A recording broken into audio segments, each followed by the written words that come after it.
all you people.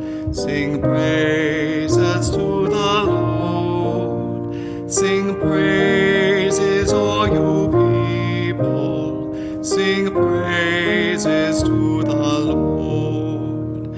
Sing praises, all you people. Sing praises to the Lord. Sing praises, all you people. Sing praises to the Lord. Sing praises, all you peoples.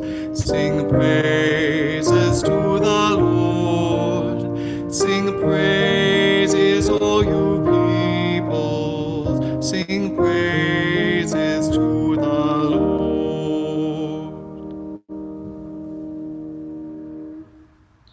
The Holy Gospel according to Matthew. Now when Jesus heard this, he withdrew from there in a boat to a deserted place by himself. But when the crowds heard it, they followed him on foot from the towns. When he went ashore, he saw a great crowd, and he had compassion for them and cured their sick. When it was evening, the disciples came to him and said, "This is a deserted place, and the hour is now late. Send the crowds away so that they may go into the villages and buy food for themselves." Jesus said to them, "They need not go away. You give them something to eat." They replied, "We have nothing here but 5 loaves and 2 fish." And he said, "Bring them here to me." Then he ordered the crowds to sit down on the grass. Taking the 5 loaves and the 2 fish, he looked up to heaven and blessed and broke the loaves and gave them to the disciples.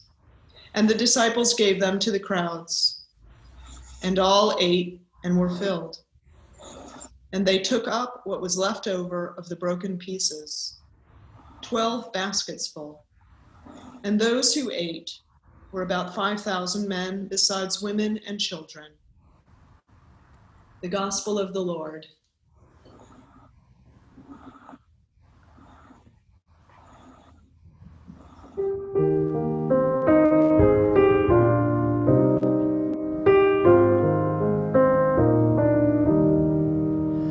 Sing praises, all you people. Sing praises to the Lord. Sing praises, all you people.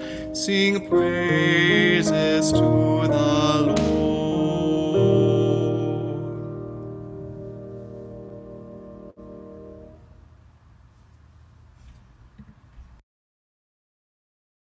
That same night, he got up and took his 2 wives, his 2 maids, and his 11 children, and crossed the ford of the Jabbok. He took them and sent them across the stream, and likewise everything he had. Jacob has sent his identity, that is, the part he mostly fashioned for himself, his family, his possessions, his stolen inheritance. He has sent these parts of himself ahead toward what is next, but he lingers behind. He stays perhaps because he still has work to do. Now, there are many takes on this story of Jacob wrestling with an angel or a man or God.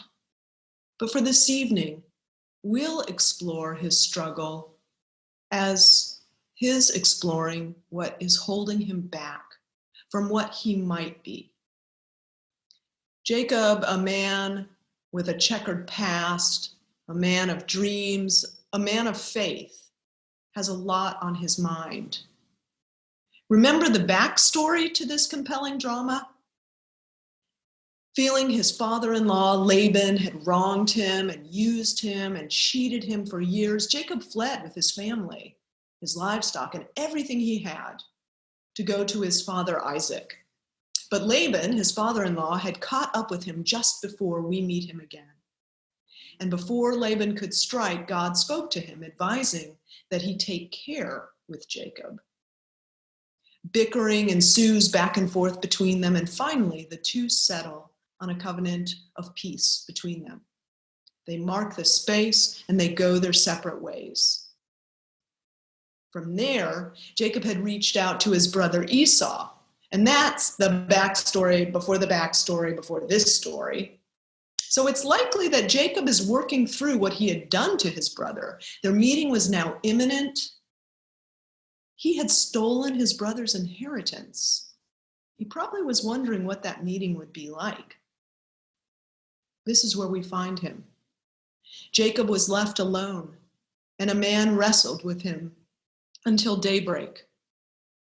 When the man saw that he did not prevail against Jacob, he struck him on the hip socket, and Jacob's hip was put out of joint as he wrestled with him. Then he said, "Let me go, for the day is breaking." But Jacob said, "I will not let you go unless you bless me." Jacob's struggle then seems to be for a blessing, not a blessing like the one he had stolen from his brother by tricking his father, but a blessing gained by asking for it. So he said to him, "What is your name?" And he said, "Jacob." In giving his name, Jacob cedes power to the ethereal being, to the man, angel, God figure. Then the man said, "You shall no longer be called Jacob, but Israel, for you have striven with God and with humans and have prevailed." So with nothing in his possession, including his name, stripped to his core identity and striving with God or God's agent, Jacob is made metaphor, made representative of God's promise for the people.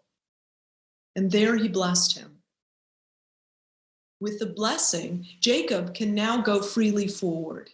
He finally has what he needs, the certainty that God is with him. He can proceed with his full identity. So Jacob called the place Peniel, saying, "For I have seen God face to face, and yet my life is preserved." The sun rose upon him as he passed, limping because of his hip. He starts off on the rest of his blessed life with a limp, perhaps a reminder of the wounded and wounding life he had to leave behind on the other side of God's blessing. So what about us? While we're here, while we're gathered with God, we can attend to those issues in our lives as well, those things on our hearts and minds that still need God's blessings. We too can stop fighting and ask for God for what we need. With God's blessing, even with the limp, we have hope from this story. In our own spiritual wrestling matches and metaphorical limps, we carry God's blessing with us. Now, realistically, we may at times, and certainly in these challenging days, feel as though there is so much to struggle against, that we don't just have one hip out of joint, but both hips, our knees and our back out of alignment as we try to move forward. And so, as we gather together, as we gather in this place on the other side of God's blessing, here together, we can draw from the stories of our forebears, and together we can recall our own blessing to make our way forward across the river where the rest of our life waits for us. We, like Jacob, are never alone, even when our every possession and familial connection is out of reach. Even in the heights of struggle, God is with us. We, like Jacob, are blessed, and God blesses us. Let us then, through worship and life, be a blessing back to God and to each other. Amen.